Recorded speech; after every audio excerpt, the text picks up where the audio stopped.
avuga ati twamenye aho ari, avuga His Excellency ko ari Murutoki barubonye nkana, ati tugomba kumurangiza hariya, nibwo bwa nyuma turamurangiza.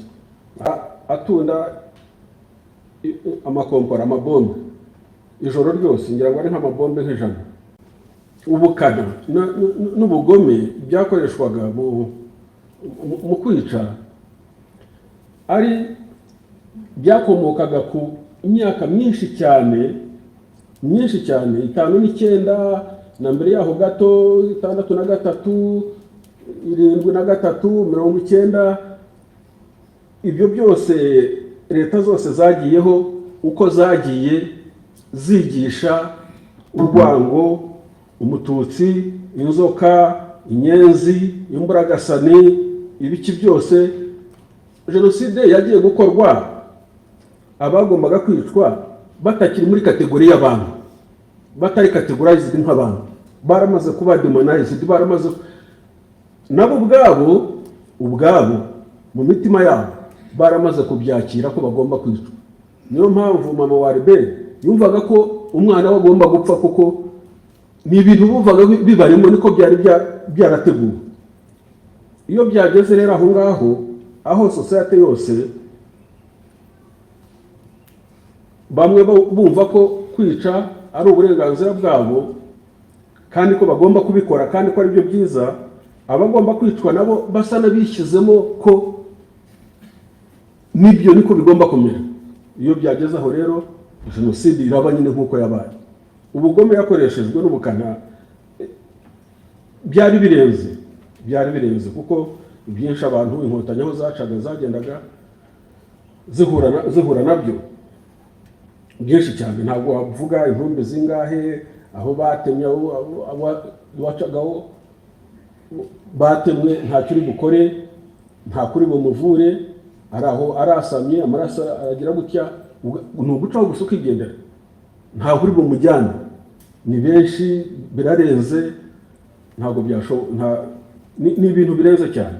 Jewe mu bintu byinshi ku giti cyanjye ibyo nabonye ni byinshi, ariko icyo ntazibagirwa igihe nk'icyo cyageze kikagaruka mu mutwe ni ku Kagera tugiye guhura na delegation y'Abatanzania ku Kagera, duhagarara ku Kagera, imirambo icaho, babandi bajugunyaga cyane hariya kuri Nyabarongo, niho bariyeri yari ikomeye, yari niho bajugunyaga cyane abantu, bakamanuka bakaza tunguka mu Kagera nyine bagenda bajya Victoria muri Uganda. Je nabonye umugore bamwishe, bamushyize ku gisongo cy'igiti kirekire gutya, bongeraho akandi kana nako bashyiraho, bongeraho aka gatatu, aka kabiri bashyiraho, bongeraho aka gatatu, ngira ngo bwari nka bune, kirambaraye mu mazi, nyina abana gutyo batoya, kigenda mu mazi. Ukibaza none se uwishe ko yarafite ububasha bwo kubica, niba ari imbunda yabarasa, niba ari umuhoro yabatema, none se kujya kwica ukongera ugashyira no ku giti ugaterura ugashyira mu mazi, ibyo ngibyo birongeraho iki? Urica ukica n'uwapfuye, umuntu yapfuye ukongera ukamwica. Urumva iyo ni revo y'ubugome, revo y'umutima mubi, y'urwango rwa rundi rurenze rwagaragariraga mu mvugo, mu byo bakoraga byose.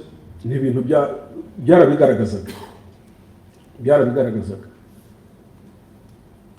Umuntu yapfuye barongeye baramwisha, bapfuye bakabazana bagatondekana ku muhanda hariya mu Giporoso twahageze, abantu bari ku murongo nk'uko mwicaye ku murongo bose. Abantu wabishe, niba wanabishe urashyira ku murongo intumbi ngo bimare iki, ngo bigende biti? Urica intumbi wamaze no kwica, ni ibintu bidashoboka. Ariko niko byari bimeze, niko ubuyobozi bwari buteye, ni ubugome bukabije. Nka biriya Albert yatubwiraga by'ababyeyi be n'abavandimwe bamwicaga, byabaye n'ahandi hose, ingero zirahari. iyo urebye uriya mubikira Felicita niyitegeka yari mushiki wa Koloneli Nzungize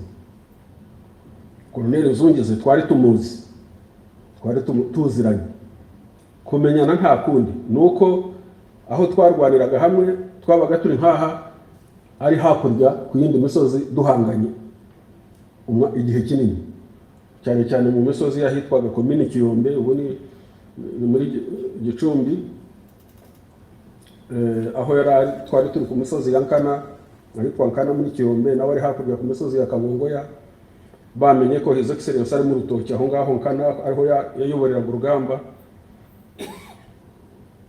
Ubwo hari muri 90 nko mu matariki 20 z'ukwa 12 muri 90, azana imbunda zitwa Savent esheshatu azishyira ku musozi wa Kabungoya, arara atunda amakompora amabombe ijoro ryose, ngira ngo ari nk'amabombe nk'ijana. Avuga ati twamenye aho ari, avuga His Excellency ko ari mu Rutoke, barubonye Nkana, ati tugomba kumurangiza hariya, nibwo bwa nyuma turamurangiza. Arazana amabombe, yahereye nko mu gitondo akubitisha izo mbunda esheshatu, barodinga imbunda esheshatu amabombe kuva mu gitondo kugeza nijoro, ku buryo urutoki rwose rwashizeho. Nuko nyine His Excellency yari mu ndake, uwo niwe Nzungize ariko twari tumuzi. Ariko Koloneli Nzungize muri 1994 amenya ko mushiki we ku Nyundo ari kumwe n'abandi babikira b'Abatutsi, ngira ngo ko bagiye kubica, interahamwe zigiye kubica. We yohereza imodoka n'abasirikare ngo bajye gukura mushiki we gusa. Agezeyo mushiki we aramwandikira, turakoze cyane musaza wanjye kungirira impuhwe no kuntabara, ariko ntabwo ndi busige aba bavandimwe banjye. Niba utabatabaye ndapfana nabo, tuzahurira mu ijuru. Urwandiko barushyira Nzungize Koloneli afite brigade, afite abasirikare, yashoboraga kugenda akanamufata no ku ngufu akamukurayo akamutwara. Of course yaramuretse, interahamwe ziraza zimwicana n'abandi, ni we uba mu irimbi ry'intwari. So niba umuntu ashobora na mushiki we, urumva bya Liberi bamukoze n'ahandi bagiye babikora ni henshi cyane. Buriya ba Liberi ntibagira ingano, ni benshi cyane, nuko byagiye biba ni byinshi. So ubukana n'uburemere n'urwango revo igihugu cyagezeho, kugera aho abantu baba inyamaswa bigeze aho ngaho, nibyo bigaragaza uko igihugu cyari cyarangiye burundu. Aho ngaho se wavuga ko ubumwe bw'Abanyarwanda bwari bukiri hehe? Ntaho bwari buri.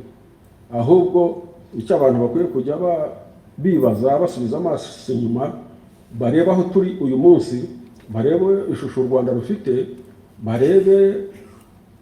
bibaze icyatumye u Rwanda rwongera kubaho, Abanyarwanda akaba ari bamwe, bakaba bicara hamwe nk'ahangaha bakorana, turi mu gihugu dufite imigambi imwe. Nubwo ibikomere bihari, abantu bajye bazirikana izo mbaraga, bazirikane aho byaturutse. Ntabwo ari ibintu byizanye gutyo.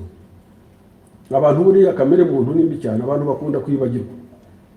Umunsi Abanyarwanda bibagiwe, niryo kosa rya mbere bazaba bakoze nyuma ya Jenoside.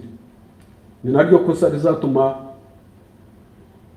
wenda kera barangaye amahano yongera kuba. Kutibagirwa nizo mbaraga zacu, nizo mbaraga zizatuma dukomeza tukabaho.